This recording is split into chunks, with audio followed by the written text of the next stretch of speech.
Oh man, sometimes you just feel like, it's so frustrating. You just can't get the sound that you want on your sax and you don't know how to fix it. I completely get it. I get there myself sometimes. In fact, I've been feeling a bit like this past week. But don't worry, because in today's video, what I'm going to share with you are the 3 things I do when I get stuck with my tone. I don't like the sound that I've got.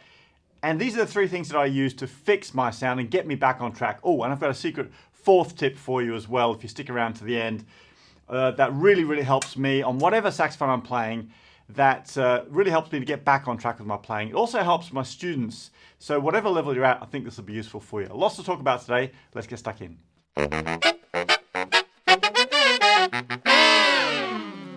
G'day, it's Nigel here from Sax School. Hey, thanks for joining me for another video. And I hope your saxophone day is going well, better than mine. I'm having a bit of a nightmare today, I'll be honest with you.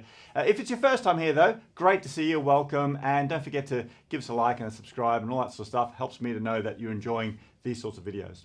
So why am I having a bit of a nightmare? Well, it's been a crazy couple of weeks for me. I've been really busy. I've been doing lots of different projects. I had Jody Espina from Jody Jazz here for a day doing some filming with him. I've been testing lots of mouthpieces, doing lots of different musical projects. And sometimes when I do that, I just find that I lose focus on what the sound is that I'm actually trying to make on my sax. You see, something I really focus on in my own playing, and something I do with all of our thousands of students in Sax School too, is trying lots of different playing styles. Because I think it's good to be versatile and it keeps things interesting.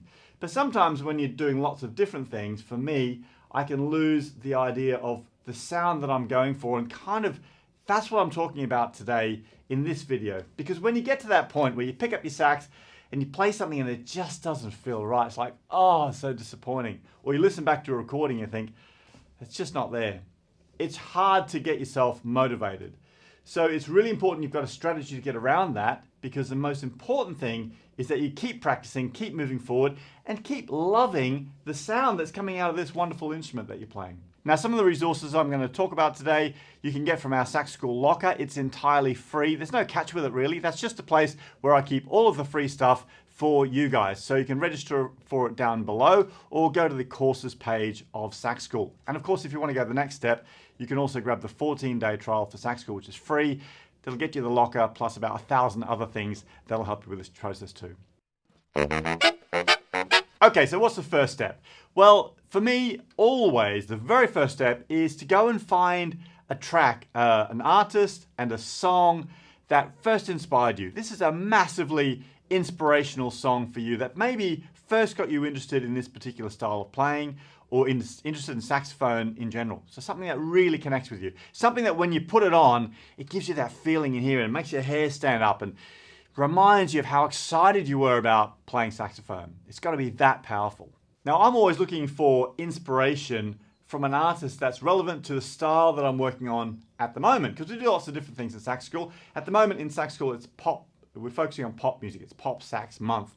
So I've been making lots of lessons about pop sax, and I've been trying to really work on that style myself, just like our students have. See, even the teachers are still working on style. So I like lots of different saxophone players depending on the style I'm working on at the moment. So it might be Marshall Royal for big band playing, or it could be Cannibal Adley for straight ahead playing, or it could be Maceo Parker for that funk sound. But for pop sax, I love David Sanborn. And the track that I've chosen is actually off a classic 1980s, I think it's 86 album that David Sanborn did with Bob James called Double Vision, and the track is Maputo. Have a listen.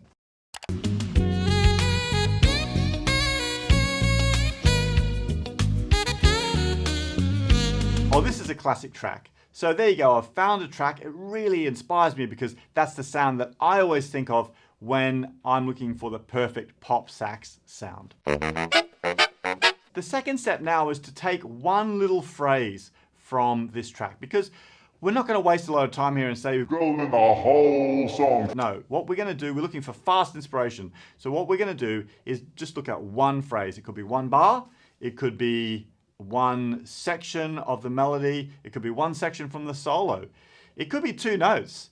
Just a little section that we can start to focus on that will give us a boost and remind us of how wonderful this sound is. So for me, there's this one section at the second half of the melody that I wanted to focus in on. Now you could do this by just playing it on YouTube or playing it on Spotify or Apple Music or wherever and listening back. You could use an app like Amazing Slowdowner. What I like to do is to grab the track and pull it into a digital audio workstation like Logic Pro, because that lets me loop it and also do the next step, which we're going to get to in a second. So here we are in Logic. I've pulled in the track and I've marked out the little section here that I really want to listen to and copy. Here it is.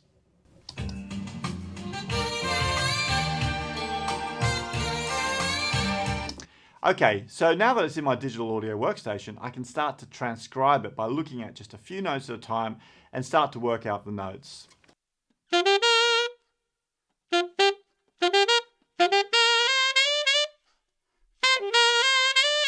So when we start the process of transcribing, this is really, really important. We're looking at the notes, yes, we're looking at the rhythms, but more importantly than that, we're looking at the intensity with which the artist attacks the notes. So I'm listening to the way David Sanborn tongues his notes. I'm listening to his vibrato. I'm listening to the way he puts any bends or scoops, or if he uses any decorations. I'm listening to things like growls, fall-offs.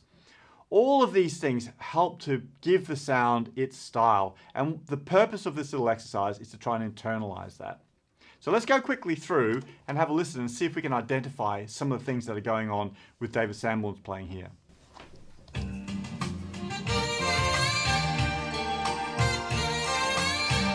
So even in that little section there, he's got those little scoops at the end of the phrase.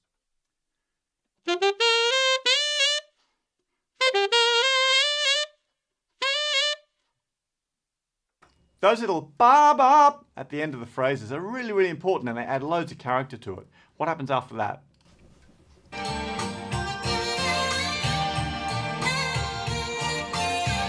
Ah, I love that. So what's he doing there?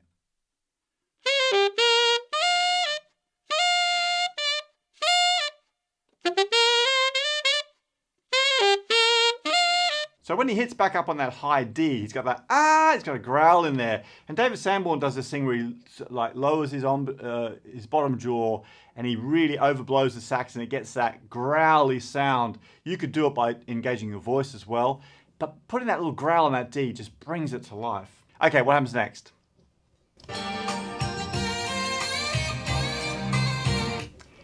Did you hear that? He has also got that growl on that C. Okay, what's next? Oh, so decisive. There's so much energy and emotion in that playing.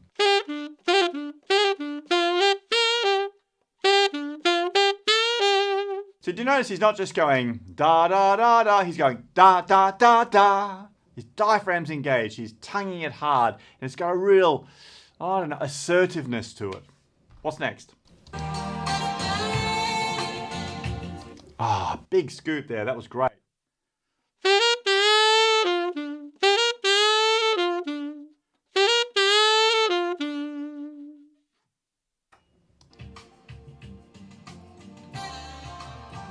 Oh, so dirty that, isn't it?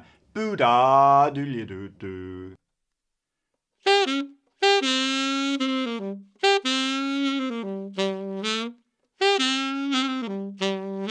So there's so many different things going on in there. I'm able to transcribe it pretty quick, but you know, you can take as long as you need for that. And that's why it's important to use a small section too, because I don't want the transcribing part to get in the way, and you don't need to write it down either. It's really about listening and trying to copy. When I go through this process, it reminds me, oh yeah, I need to have my embouchure more relaxed. I need to have a more open back of my throat.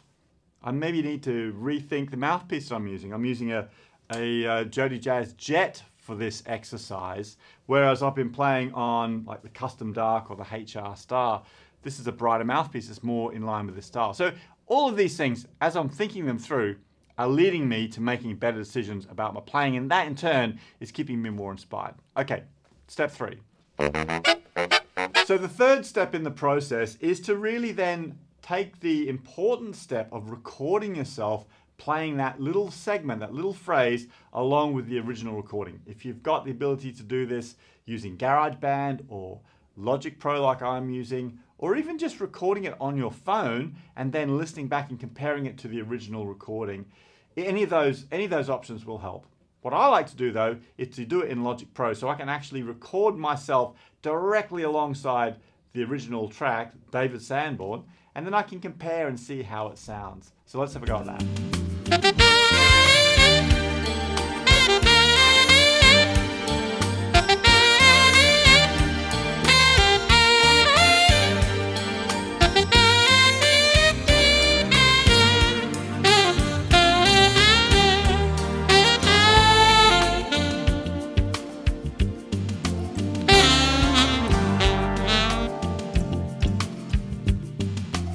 Okay, so it's not perfect, but it's a starting point. And the best thing about it is I've spent the last 10 minutes listening to this and thinking about all those little elements, and it's made me make some adjustments to the way that I'm approaching the saxophone physically, but also mentally.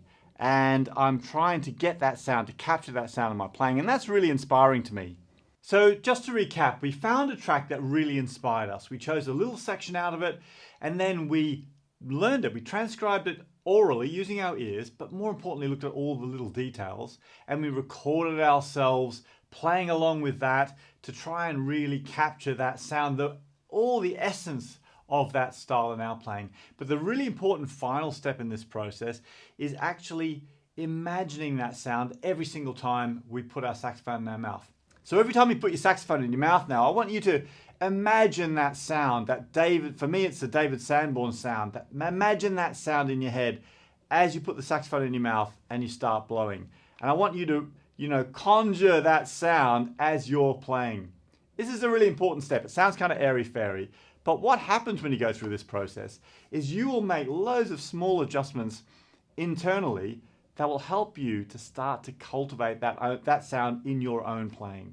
Now, it doesn't matter what style it is that you've copied, going through this visualization process is really, really important. From classical to jazz to rock to pop like this, it's all the same process. There's one more really important step that I want to tell you about, but just before I get onto that, what's your favorite track? What's your inspiration track? Let me know in a comment down below. Hey, I really hope that you found this useful and that you'll follow through this exercise, but there's one more really, really important step that will help you with this process if you're feeling stuck with your playing. And that is to go right back to the basics and to work on some fundamental things. Now, you know what I'm going to say, and you're probably going to think, oh, Nigel, don't tell me to do this.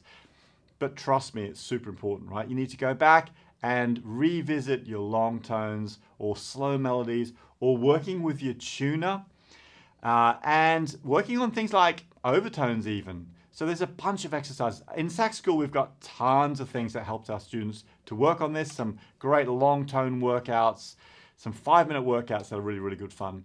But inside the Sax School Locker, which is free, there's also some great stuff too. For example, check out the 5 long tone exercises that aren't boring. That's a great one. Nigel's 20 killer warm-up exercises. That's another brilliant one too. Overtones on saxophone. All of these things, there's tons more in here too. Even these altissimo exercises. All of these exercises give you a great chance to really visualize that tone and focus in on it while you're working on something that isn't like mechanically complicated. You're just thinking about long, slow melodies and single tones, and that's a great way to really cultivate that tone. The other thing that it'll do for you is it'll help you to build up your embouchure muscles, think about your mouth position, your throat position, and your breathing, and all these things will really add so much to your control of the saxophone too. My goal from today's video is to inspire you to pick up your saxophone and go dig out those recordings that really inspired you and get you back into playing music that you really love. So when you listen back to your saxophone playing, you think, yeah, that actually sounds great. I'm inspired by that and I feel really good about it. If you can get to that stage, I tell you what, you're going to want to pick up your saxophone every single day. And for me and my thousands of students inside Sax School, that is the one wish that I've got for them really, is that they want to pick up the saxophone every single day, and I hope you feel like that too. If you've enjoyed this lesson, then consider giving us a subscribe and a thumbs up, and go grab that locker as well. Sign up for the locker, use those resources. Remember, all this stuff's free, and I've spent so many hours making this stuff for you guys to help you to move your playing forward. If you're ready for the next step, go check out Sax School. We've got literally over 1,000 lessons in there, and a huge worldwide community that you can come and join in and discuss all this sort of stuff and keep yourself motivated. It's a 14-day trial in the link down below. Most important though, have fun on your saxophone. And if you enjoy this lesson, let me know all about it in a comment. Keep practicing hard. I'll catch you next time.